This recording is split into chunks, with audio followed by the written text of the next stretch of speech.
O reino da divina vontade em meio às criaturas. Livro do céu. A chamada às criaturas à ordem, ao seu posto e à finalidade para a qual foram criadas por Deus. Por Luísa Picarreta. Volume 7. Capítulo 1. 30 de janeiro de 1906. A constância ordena tudo. Continuando meu habitual estado, assim que veio o bendito Jesus me disse: minha filha, como é necessário que a alma seja constante em fazer o bem que começou, porque se bem tem princípio, mas não terá fim, e não tendo fim é necessário que uniforme-se aos modos do eterno Deus. Deus é justo, é santo, é misericordioso, é aquele que contém tudo, mas talvez por um só dia? Não, sempre, sempre. Assim a alma não deve ser um dia paciente, humilde, obediente, e outro dia impaciente, soberba, caprichosa. Estas são virtudes quebradas. É um misto negro e branco, luz e trevas, tudo é desordem, tudo é confusão. Modos todos diferentes dos do seu Criador. Em tais almas há guerra contínua, porque as paixões lhe fazem guerra, porque vendo-se nutridas, frequentemente esperam que a vitória seja delas. Guerra por parte dos demônios, das criaturas e ainda por parte das mesmas virtudes, as que vendo-se desiludidas lhe fazem guerra encarniçada e terminam por nausear. E se salvam estas almas, ó, quanto terá de trabalhar o fogo no purgatório. Ao contrário, para a alma constante tudo é paz. Já a simples constância faz com que tudo esteja em seu posto. As paixões se sentem morrer. E quem é aquele que, estando próximo a morrer, pensa em fazer guerra a alguém? A constância é a espada que põe tudo em fuga. É cadeia que ata todas as virtudes, de modo que se sente acariciada continuamente por elas. E o fogo do purgatório não trabalhará nada, porque a constância ordenou tudo e a fez similar aos modos do Criador.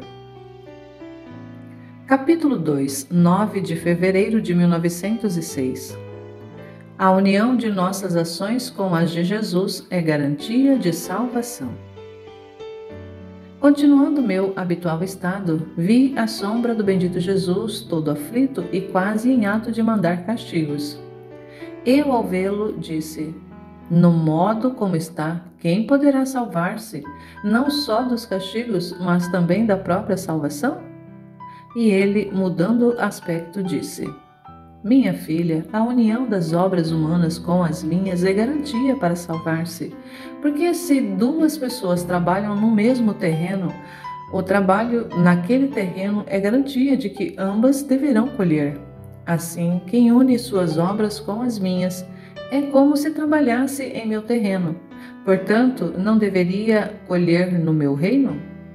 Talvez você deva trabalhar junto comigo em meu terreno, e você deve colher como um rei. Você deve colher em um reino estranho a mim? Ah, certamente não. Capítulo 3, 12 de fevereiro de 1906. As virtudes nos fazem chegar a certa altura. Na divina vontade não há limites. Encontrando-me em meu habitual estado, sentia-me toda oprimida pela privação de meu bendito Jesus. Então, quando veio, me disse: minha filha, todas as virtudes nas criaturas fabricam um muro de determinada altura. Mas o muro da alma que vive na vontade de Deus é um muro tão alto e profundo que não se encontra nem a profundidade nem a altura. E é todo de ouro puro e maciço, não sujeito a nenhum infortúnio. Porque estando este muro no divino querer, isto é, em Deus, o próprio Deus o conserva. E contra Deus não há poder que valha, e a alma, enquanto vive neste querer divino, é revestida por uma luz toda semelhante à daquele que vive, tanto que até no céu resplandecerá mais do que todos os outros, e será para os mesmos santos ocasião de maior glória. Ah, minha filha, pense um pouco que ambiente de paz, de bens contém a única palavra vontade de Deus.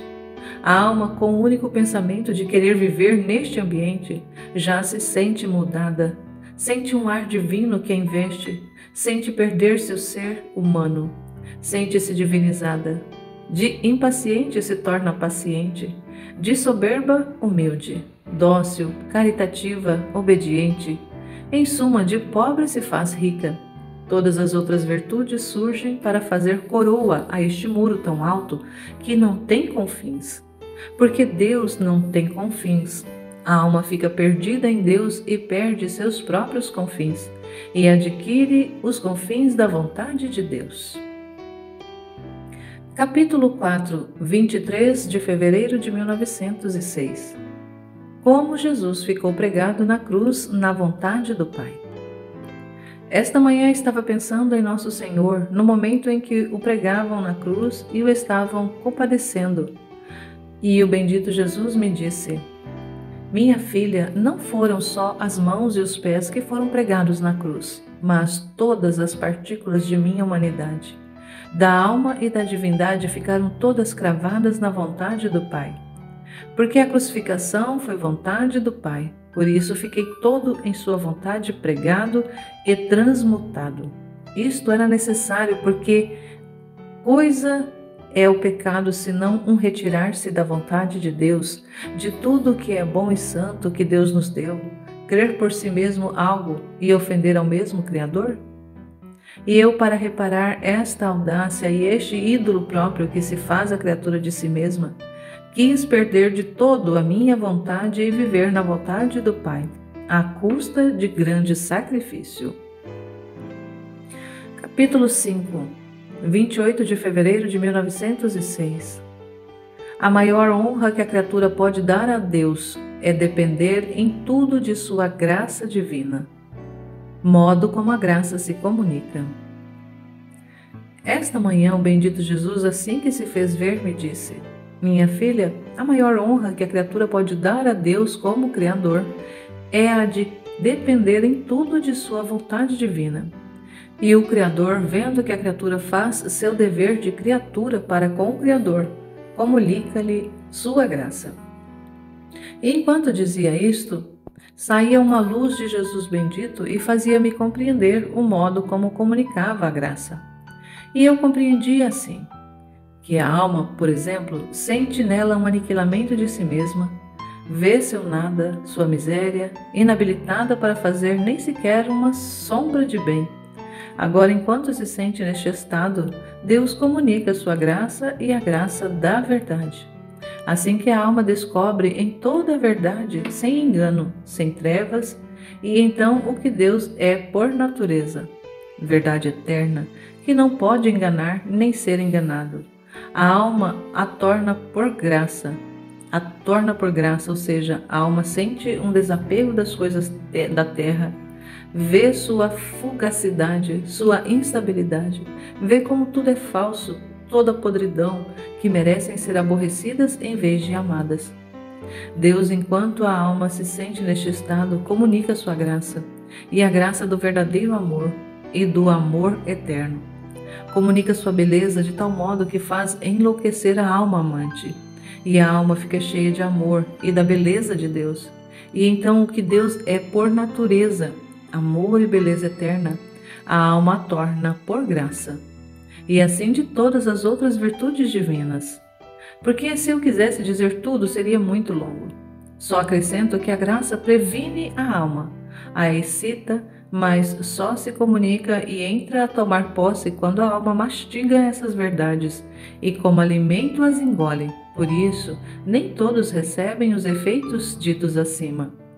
Porque, como relâmpago, deixam-nos fugir da mente e não lhes fazem um lugar. Capítulo 6, 4 de março de 1906. Uma brincadeira de Jesus. Continuando meu habitual estado, estava dizendo anteriormente: Senhor, me manifesta a tua vontade, se devo ou não estar neste estado. O que você perde em me dizer sim ou não? Enquanto isso dizia, o bendito Jesus se fez ouvir em meu interior e me disse: Minha filha, digo que quero que saias deste estado de vítima, mas se o fizeres, ai de ti. E eu: Se você mesmo me diz que quer que eu saia, não devo?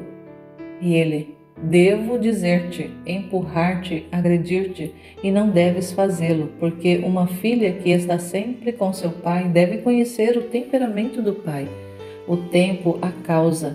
Deve ponderar bem tudo, e se for necessário, deve dissuadir o próprio pai de lhe dar aquela ordem.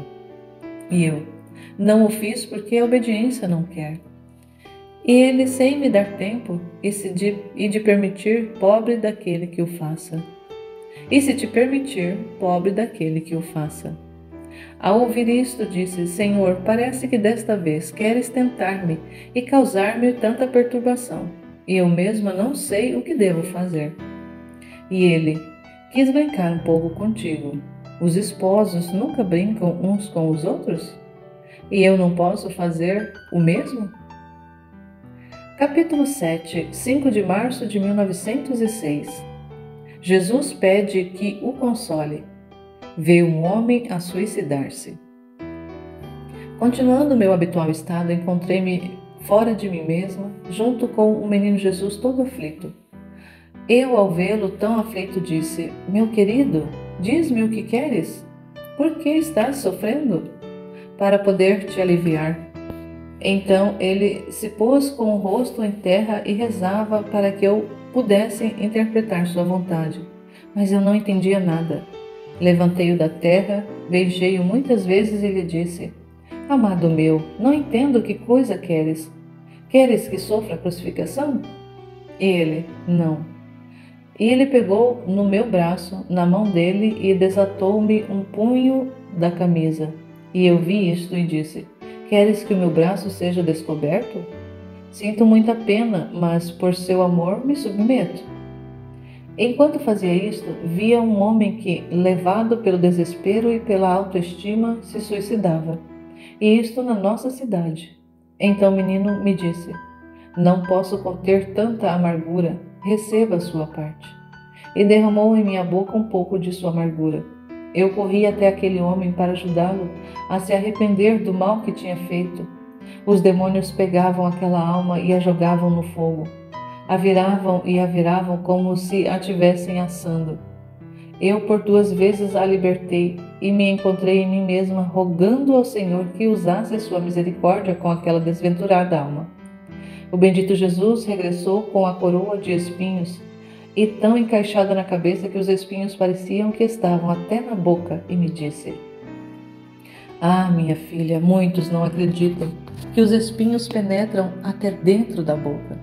É tão feio o pecado da soberba, que é veneno para a alma e que a mata, assim como quem tem uma coisa atravessada na boca, e esta lhe impede que tome algum alimento para dar vida ao corpo. Assim a soberba impede a vida de Deus na alma. Por isso quis sofrer tanto pela soberba humana. E com tudo isso, a criatura chega a tanta soberba que, ébria de soberba, perde o conhecimento de si mesma e chega a matar seu corpo e sua alma. Digo isto para obedecer, que tendo dito ao Pai o que está escrito acima, assegurou-me que esta manhã um homem me tinha suicidado. Se tinha suicidado. Capítulo 8, 9 de março de 1906. Vê as almas purgantes irem em socorro dos povos. Continuando meu estado habitual, vi o bendito Jesus e muitas almas purgantes que Jesus mandava em ajuda dos povos, dos quais parecia que devia acontecer muita desgraça, de doenças contagiosas, em algum lugar terremotos. Além disso, quem se suicidava, quem se atirava aos poços, nos mares e quem matava a outros. Parecia que o homem estava cansado de si mesmo, porque sem Deus não sente a força de continuar a vida. Ó Deus, quantos castigos e quantos milhares de pessoas serão vítimas destes flagelos. Capítulo 9, 13 de março de 1906. Se a alma não pode estar sem Jesus, é sinal que ela é necessária ao seu amor. Esta manhã, o bendito Jesus não vinha e eu dizia entre mim: Senhor, não vês como sinto que me falta a vida? Sinto tanta necessidade de ti que, se tu não vens, sinto que se destrói meu ser. Não me negues o que me é absolutamente necessário. Não te peço beijos, carícias, favores, mas só que me é necessário. Enquanto dizia isto, encontrei-me toda absorvida nele, de tal maneira perdido todo o meu ser, que não podia fazer nem ver outra coisa que o que fazia e via ele mesmo. Sentia-me feliz, todas as minhas potências adormecidas, como um que vai ao fundo do mar, onde tudo é água, e se faz por olhar, olha a água. Se fala, a água lhe impede a palavra, ele entra até as vísceras. Se quer ouvir, só o murmúrio das águas lhe entra pelas orelhas, com esta diferença que no mar há perigo de perder a vida, e não se sente nem ditosa nem feliz. Ao contrário, em Deus readquire a vida divina, a felicidade e bem-aventurança. Então bendito Jesus me disse: Minha filha, se tu não podes estar sem mim, e tanto te sou necessário, é sinal de que tu és necessária ao meu amor. Porque segundo um se torna necessário ao outro, é sinal que aquele é necessário ao outro. Por isso, se alguma vez parece que não devo vir e tu te cansas, e vejo a necessidade que tens de mim, e conforme cresce em ti a necessidade, cresce também em mim, e digo entre mim: vou a ela a tomar este alívio a meu amor, e é por isso que depois de que te canses, eu venho. Capítulo 10, 17 de abril de 1906. Deus armará os elementos contra o homem. Esta manhã passei mal, me encontrava fora de mim mesma e não via outra coisa que fogo. Parecia que se abria a terra e ameaçava engolir cidades, montes e homens. Era como se o Senhor quisesse destruir a terra, mas em modo especial em 3 diferentes pontos, um distante do outro, e um destes na Itália. Pareciam 3 bocas vulcânicas, que alguma fazia sair fogo e inundava as cidades, e onde se abria a terra e sucediam horríveis sacudidas de terremotos. Eu não entendia bem se estava acontecendo agora ou deverá acontecer no futuro. Quanta ruína! E a causa de tudo isto é unicamente o pecado. E o homem não quer render-se, parece que se pôs contra Deus, e Deus armará os elementos contra o homem. A água, o fogo, o vento e tantas outras coisas, e estes farão morrer muitíssimas. Que horror, que horror! Sentia-me morrer ao ver todas estas cenas dolorosas. Tivesse querido sofrer qualquer coisa para aplacar o Senhor. Então ele se fez ver, mas quem pode dizer como? Disse-lhe alguma coisa para o acalmar, mas não me prestava atenção e depois me disse: Minha filha, já não encontro onde repousar na minha criação. Faze-me repousar em ti, tu. Levanta-te em mim e cala-te. Capítulo 11, 25 de abril de 1906. Sofre juntamente com Jesus. Ele dá-lhe todos os seus sofrimentos e todo o si mesmo em dom. Encontrando-me em meu habitual estado, parecia-me ver meu bendito Jesus todo aflito dentro de mim, no momento de sofrer a crucificação, e parecia que eu sofria um pouco junto com ele. E depois me disse: Minha filha, tudo é teu, os meus sofrimentos e todo eu mesmo, te faço dom de tudo. Depois acrescentou: Minha filha, quanto me fazem as criaturas que têm sede de pecados, que sede de sangue. Eu gostaria de fazer outra coisa senão abrir as entranhas da terra e incendiá-los a todos. E eu: Senhor, que dizes? Disseste-me que és todo meu e que se dá a outro já não é dono de si mesmo.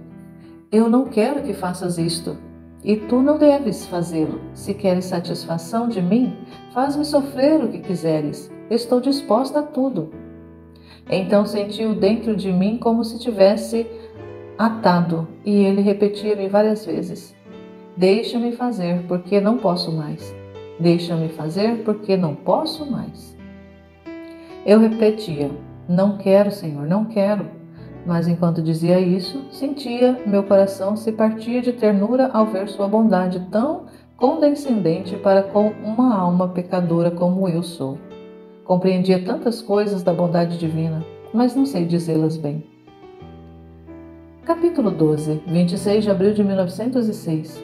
Jesus não lhe permite ver os castigos para não a afligir. Continuando meu pobre estado, sentia que havia algumas pessoas ao redor de minha cama que queriam que eu visse os castigos que estavam acontecendo no mundo, isto é, terremotos, guerras e outras coisas mais que eu não entendia bem, para que implorasse ante o Senhor. Achei que eram santos, mas não sei dizer com certeza. Enquanto estava nisto, saiu de dentro de mim o bendito Jesus e lhes disse: Não me incomodem, não a incomodem, não a aflijam com querer lhe fazer ver cenas dolorosas, mas bem façam que esteja tranquila e deixem-na em paz comigo. Elas se foram e eu fiquei pensando: quem sabe o que está acontecendo e nem sequer quer que eu veja. Depois me encontrei fora de mim mesma e via a um sacerdote que falava dos terremotos que haviam acontecido nos dias passados e dizia: O Senhor está muito indignado. Creio que ainda não terminaram os castigos. E eu: quem sabe se seremos perdoados?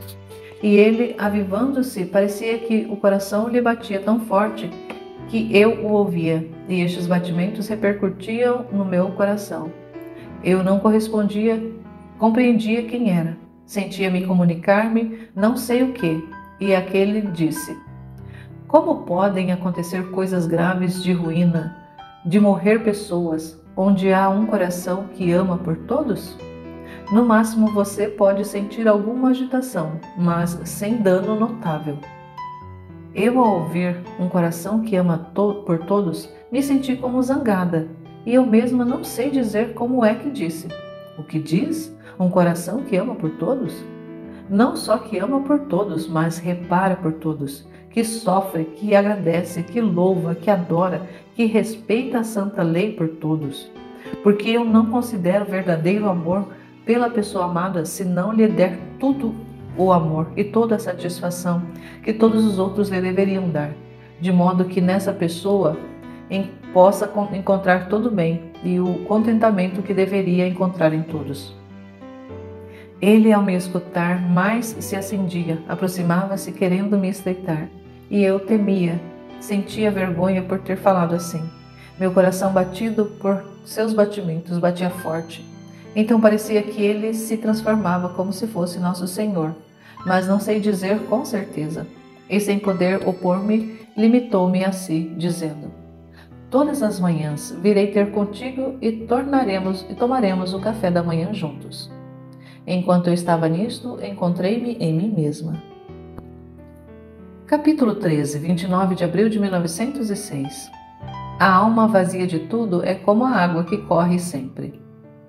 Continuando o meu habitual estado, assim que veio o bendito Jesus, enchendo todo o meu interior de si mesmo, me disse: Minha filha, a alma vazia é como a água que corre sempre, e só se detém quando chega ao centro de onde saiu.